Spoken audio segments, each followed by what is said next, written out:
So hello everyone, welcome back to this channel. अगर आपने अभी तक चैनल को सब्सक्राइब नहीं किया है तो प्लीज़ कर लें, और अगर आपको मेरी वीडियोस पसंद आ रही हैं तो प्लीज़ लाइक करें। तो अभी तक मैंने बहुत सारी स्ट्रैटेजी वीडियोस शेयर कर दी हैं ऑलरेडी, बट आप लोग को बहुत ये क्वेरी होगी कि मैंने ग्रेजुएशन कब कंप्लीट हुआ है और मुझे कितने ईयर्स लग गए बैंकिंग के एग्ज़ाम निकालने में, क्या क्या मेरी स्ट्रैटेजी गलत थी, किस किन चीज़ों को मैंने चेंज किया तो ताकि मेरे सारे एग्ज़ाम्स निकले। सो आज इस पे बात कर लेते हैं। सो जिन्हें नहीं, जो चैनल पे नहीं हुए उनको बता दूँ, my name is Jyoti Mishra and I have cracked multiple examinations this year. So अब बात करते हैं कि when did I graduate. So I graduated in 2017 and 2000, मतलब मेरा कभी भी ऐसा नहीं था कि मुझे बैंकिंग सेक्टर में जाना है। I was preparing for UPSC. So just after my graduation I went to Allahabad for my UPSC preparation, but due to some unfavorable circumstances I had to return back to my home. So वहाँ पे वो सपना तो टूट ही गया। अब then I switched to MPPSC कि चलो यही कर लेते हैं, बट मेरे साइमल्टेनियसली बैंक के प्री निकल जा रहे थे। तो पहले जब 2017 में ही मैंने ग्रेजुएशन किया था तब मैंने ऑलमोस्ट सारे एग्ज़ाम्स के फॉर्म भरे थे, like SSC and banking and railways and all.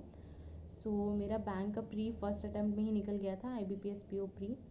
But since I was in Allahabad and I was preparing for UPSC, तो थोड़ा मैंने उसे बैंक को तब नेगलेक्ट कर दिया एंड मेरा मीन्स में नहीं हुआ था बाय सम 3 to 4 मार्क्स।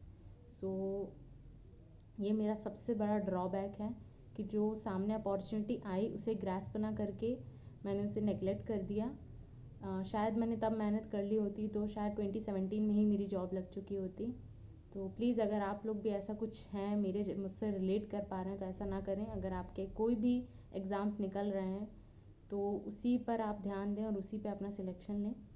फिर 2017 के बाद 2018 में मैंने MPPSC का शुरू किया प्रिपरेशन करना, बट वो क्या होता है एक कि आप घर पे खाली बैठे हो तो वो भी नहीं देखा जाता।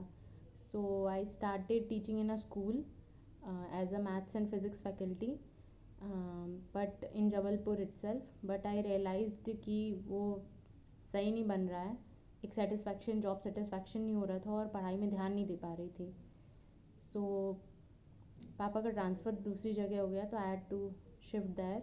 So I resign from that school and यहाँ आने के बाद I started my own coaching. So ये बोर्ड भी आप लोग को दिख रहा होगा, white board. So I started teaching here since मुझे हमेशा से पढ़ाना पसंद था। सो जो भी स्कूल के बच्चे थे मैंने उनको पढ़ाना शुरू कर दिया एंड आई रियलाइज्ड कि मैं तब भी टाइम मैनेजमेंट सही से नहीं कर पा रही थी। मेरे तब भी बैंक के एग्ज़ाम्स नहीं निकल पा रहे थे, इवन प्रीलिम्स भी नहीं हो रहा था अब तो। सो फिर 2020 में 2019 में मेरा LIC असिस्टेंट का प्री निकला था, but the issue was same. उसी टाइम पर स्कूल के भी एग्ज़ाम्स चल रहे थे तो मैं ज़्यादा अपने एग्ज़ाम पे फोकस नहीं कर पाई। फिर 2020 में कोरोना वायरस का इंट्रोडक्शन हुआ, सो सब कुछ बंद हो चुका था। सो देन आई रियलाइज्ड कि अब सही समय है, अब थोड़ा क्या डेडिकेटली अब तैयारी कर ली जाए। सो इन 2020 somewhere around April, first week of April, I decided that I will dedicate 100% of my time to banking preparation only. So मैंने अनअकैडमी पहली बार तब बैंकिंग एग्ज़ाम के लिए किया and I purchased subscription of it, और मैंने फिर शिवांगी श्रीवास्तव मैम को उस डे 1 से ही फॉलो करना शुरू कर दिया। तब उनके इंग्लिश और बैंकिंग अवेयरनेस दोनों क्लासेस चल रही थी। फिर धीरे धीरे करके इम्प्रूवमेंट होने लगी।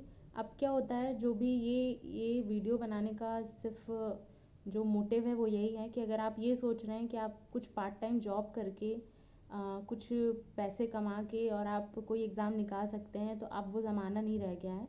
आप जब तक अपना 100% टाइम किसी एग्ज़ाम को नहीं देंगे आपका एग्ज़ाम नहीं निकलेगा। जब तक आपको सेटिस्फेक्शन नहीं होगा कि हाँ मैंने पूरा दिन कुछ पढ़ा है अच्छे से, तो तब तक आपके एग्ज़ाम नहीं निकलेंगे। तो जो मैंने गलती की प्लीज़ आप वो ना करें। और फिर 2020 अप्रैल में मैंने पढ़ना शुरू कर दिया, बिल्कुल सब कुछ नए सिरे से, सारे सब्जेक्ट वाइज सारी स्ट्रैटेजी मैं ऑलरेडी शेयर कर सकती हूँ, that what did I followed and how I studied. And फिर मेरे लगभग मतलब आरआरबी का क्लर्क, आरआरबी पीओ का प्रीलिम्स और IBPS PO prelims, IBPS clerk prelims, SBI PO prelims, मेरे जितने प्रीलिम्स थे मैं किसी में फ़ेल नहीं हुई। और सबसे बड़ी बात कि मेरे सारे prelims not just by cut off marks 15-20 के रेंज से निकले हैं। सो यू कैन सी कि क्यों मैं फ़ेल हुई आज तक और कैसे मेरे एग्ज़ाम सारे निकले। उसका रीज़न सिर्फ यही है, आपको अपना 100% देना ही पड़ेगा। जब तक आप अपना 100% नहीं देंगे आपके एग्ज़ाम कभी नहीं निकलने वाले। सो इन दिस वे मेरा एसबीआई का जूनियर एसोसिएट का भी प्रीलिम्स निकल गया था। बट अब वो बात आती है ना कि अब आपका थ्रेशोल्ड बन गया है, प्रीलिम्स निकलने लगे हैं, बट आप मेंस में आउट हो रहे हो। सो उसके लिए भी मैं ये बोलना चाहूँगी कि आप प्रीलिम्स की प्रिपरेशन कर रहे हैं, वेल एंड गुड, बट आपको मेंस के लिए भी पहले से प्रिपेयर रहना पड़ेगा। आप देखिए करंट अफेयर्स तो बिल्कुल डे टू डे नहीं हो पाते हैं। So what you can do कि आप अपने इंग्लिश, मैथ्स एंड रीजनिंग को इतना स्ट्रॉन्ग कर लीजिए कि आपको मेंस में उन्हें अलग से पढ़ना ना पड़े, ताकि आप जो सफिशिएंट टाइम है मेंस में वो डिस्क्रिप्टिव पेपर और करंट अफेयर्स को दे सकें। सो मैंने वही किया, मैंने प्रीलिम्स के टाइम ही मैथ्स, इंग्लिश, रीजनिंग को बहुत स्ट्रॉन्ग कर लिया ताकि मुझे मेंस में इनमें प्रॉब्लम ना हो। सो इन दिस वे मेरा आरआरबी क्लर्क का मेंस और फाइनल सिलेक्शन हो गया एंड मेरा आरआरबी पीओ में भी फाइनल सिलेक्शन हो चुका है। आईबीपीएस पीओ का मैं इंटरव्यू दे चुकी हूँ और आईबीपीएस क्लर्क का भी मेंस में दे चुकी हूँ एंड रिजल्ट का वेटिंग है। And talking about SBI PO mains, so SBI PO के मेंस में मैं आउट हो गई। सो वहाँ मुझे अभी भी रिग्रेट है कि शायद मुझे और मेहनत करनी चाहिए थी। सो आई होप कि आप मेरी गलतियों से कुछ सीख पाए होंगे and you will not try to repeat those mistakes that I have committed in my life. So thanks for watching और do let me know in the comment section आपको और क्या जानना है, किस टाइप की स्ट्रैटेजी पे वीडियो चाहिए आपको.